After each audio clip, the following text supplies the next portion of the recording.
లక్ష కడితే చాలు ఇల్లు మీదే అన్నారు. 1+1 మాత్రమే నిర్మిస్తామన్నారు. కానీ అగ్గిపెట్టెల్లాంటి 1+3 ఫ్లాట్స్ నిర్మించారు. అందరూ ఫ్లాట్స్లోకి వచ్చాక నెలకు 4,000 చొప్పున కట్టాలని నోటీసులు ఇచ్చారు. రుణం రికవరీ కోసం బ్యాంక్ అకౌంట్లో పడిన డబ్బుల్ని మాయం చేసేస్తున్నారు. పోనీ ఇళ్ళేమన్నా సక్రమంగా కట్టించారా అంటే అది లేదు. ఇళ్లలో అన్ని సమస్యలే. మురుగునీరు పోక ఇళ్లలోని వారిపై దోమల దండు దాడి చేస్తోంది. దీంతో లబ్ధిదారులు తీవ్ర ఆందోళనకు గురవుతున్నారు. డాక్టర్ బిఆర్ అంబేద్కర్ కోనసీమ జిల్లాలోని టిడ్కో ఇళ్ల లబ్ధిదారుల సమస్యపై సాక్షి ప్రత్యేక కథనం. అర్హులైన పేదలందరికీ స్వంత ఇల్లు అందించాలి అన్న ఆశయంతో దివంగత నేత వైఎస్ రాజశేఖర రెడ్డి అప్పట్లో రాష్ట్రంలో భారీ ఎత్తున ఇళ్ల నిర్మాణానికి చర్యలు తీసుకున్నారు. దీనిలో భాగంగా డాక్టర్ బిఆర్ అంబేద్కర్ కోనసీమ జిల్లా మండపేట పట్టణంలో ఇళ్ల నిర్మాణానికి 2009లో 123 ఎకరాల భూమి ప్రభుత్వం సేకరించింది. 56 ఎకరాలలో కాలనీల నిర్మాణానికి ఏర్పాట్లు చేస్తూ పేదలకు ఇళ్ల పట్టాలు సైతం పంపిణీ చేశారు. ఆయన మరణం తర్వాత ఈ పథకం పూర్తిగా మారిపోయింది.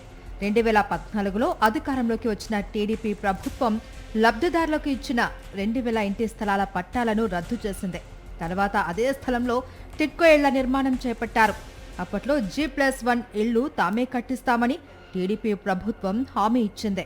డబుల్ బెడ్రూమ్ ఇళ్లకు ₹1,00,000 చొప్పున ముందే కట్టించుకున్నారు. అయితే ₹1,00,000 కట్టిన వారిలో కొందరికి మాత్రమే ఇళ్లు దక్కాయి. మండపేట టిడ్కో కాలనీలో మొత్తం 6,128 ఇళ్లు నిర్మించారు. షేర్వాల్ టెక్నాలజీతో ఇళ్లు నిర్మించామంటూ అప్పటి టీడీపీ ప్రభుత్వం గొప్పగా ప్రచారం చేసుకుంది. స్లాబ్ నుంచి వర్షం నీరు కారిపోతున్నదని లబ్ధిదారులు ఆందోళన వ్యక్తం చేస్తున్నారు. తాగునీరు, వీధి లైట్ల సమస్య, మురుగునీరు బయటకు పోయే ఏర్పాట్లు లేకపోవడంతో కాలనీ వాసులు తీవ్ర అవస్థలు పడుతున్నారు. ఇదంతా ఒక ఎత్తు అయితే ఇల్లు పొందిన లబ్ధిదారులు నెలకు ₹4,000 లోను చెల్లించాలి అని బ్యాంకు నుంచి నోటీసులు వస్తున్నాయని మహిళలు చెబుతున్నారు. గత ఎన్నికలప్పుడు లోన్లు చెల్లించవద్దని, టిడ్కో రుణాలు మాఫీ అవుతాయని ఎమ్మెల్యే వేగుళ్ల జోగేశ్వరరావు ప్రకటించారు అని, హామీ ప్రకారం రుణాలు రద్దు చేయాలి అని కోరుతున్నారు. లోన్ కట్టే అంత ఆదాయాలు లేవండి మాకు. మేము ఓన్లీ వర్కులు చేసుకుని అలా ఉంటామండి. పెద్ద పెద్ద ఉద్యోగాలు గట్రా ఏమీ లేవండి. అందరం మాకు 10 సంవత్సరాల కిందట ఇవ్వాలి ఇల్లులు, ఇప్పుడు ఇచ్చారు. ఇప్పుడు ఇవ్వడం వల్ల ఏంటి, మా వయసు పోయింది, అన్ని రకాలుగా మేము లాస్లో ఉన్నాం. ఇప్పుడు ఇచ్చారు, ఇప్పుడు ఇచ్చి లోన్ కట్టండి కట్టండి అంటే కట్టే పరిస్థితుల్లో లేవండి. మాకు ఆరోగ్యాలు కూడా బాగోట్లేదు ఇక్కడ. ఇంకోటి, ఇక్కడ డ్రైనేజ్ వ్యవస్థ అస్సలు బాగాలేదండి.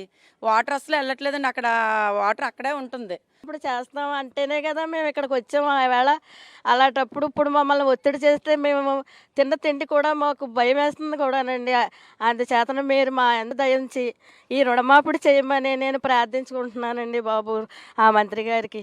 ఓవైపు సరైన సదుపాయాలు లేక అవస్థలు పడుతూ ఉంటే, మరోవైపు అధికారులు తమకు అందే డ్వాక్రా నిధులను సైతం లాగేసుకుంటూ ఉన్నారని కాలనీ వాసులు ఆవేదన వ్యక్తం చేస్తున్నారు. సదుపాయాల గురించి పట్టించుకొని స్థానిక ఎమ్మెల్యే కనీసం ఎన్నికల హామీని కూడా నిలబెట్టుకోవడం లేదంటున్నారు. తమ ప్రాంతానికి వచ్చిన మంత్రి నారాయణ సైతం టిడ్కో రుణాల గురించి మాట్లాడకుండా వెళ్లిపోయారు అని ఆవేదన వ్యక్తం చేస్తున్నారు. ఇప్పుడు మీరు ₹1,00,000 కడతానంటేనే నేను ఇల్లు తీసుకున్నానండి. నేను 10 లక్షలు 5 లక్షలు అంటే నేను ఇల్లు తీసుకోను కదండి. మానేసేదాన్ని ఆ రోజున. ఆ ₹1,00,000 కూడా తీసుకుని వెళ్ళి ఏదో పాక వేసుకుంటానండి. నాకు స్థలం ఇవ్వలేదు.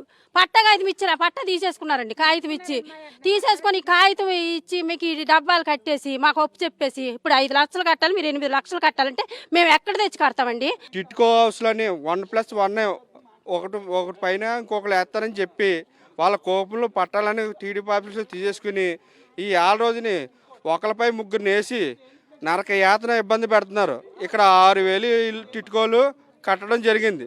మళ్ళీ దాంతోపాటు ₹1,00,000 కట్టించుకుని 2 బెడ్రూమ్లు ఉన్న వాళ్ళని ఇప్పుడు 20 సంవత్సరాల వరకు నెలకు 4,000 చొప్పున కట్టించమని నోటీసులు పంపించి నరక యాతన పెడుతున్నారు, ఇబ్బంది పెడుతున్నారు. మేమైతే అద్దెలు కట్టుకోలేక ఏదో సొంత ఇల్లు వస్తాయి ఇక్కడ ఉందాం కదా అని మేము 5 సంవత్సరాల ముందు ఒక ₹1,00,000 కట్టామండి.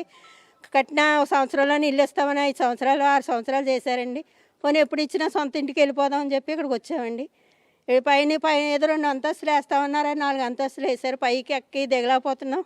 మరి పైకి ఎక్కలేకపోతున్నాం, దిగలేకపోతున్నాం. కానీ ఏంటంటే అక్కడ అద్దెలు కట్టుకోలేక ఇక్కడికి వచ్చామండి. మేము వచ్చిన కానీ మేము కట్టాలంటే మేము డబ్బులు గట్టా కట్టలేమండి. రుణాలే చెల్లించలేక సతమతమవుతూ ఉంటే ఇంటి పన్ను సైతం భారీగా వస్తున్నదని కాలనీ వాసులు లబోదిబోమంటున్నారు. మురుగునీరు బయటకు వెళ్లే నిర్మాణం చేపట్టకపోవడంతో ఎక్కడికక్కడ నీరు నిలిచిపోయి దోమలు విజృంభించి రోగాల బారిన పడుతున్నామంటున్నారు.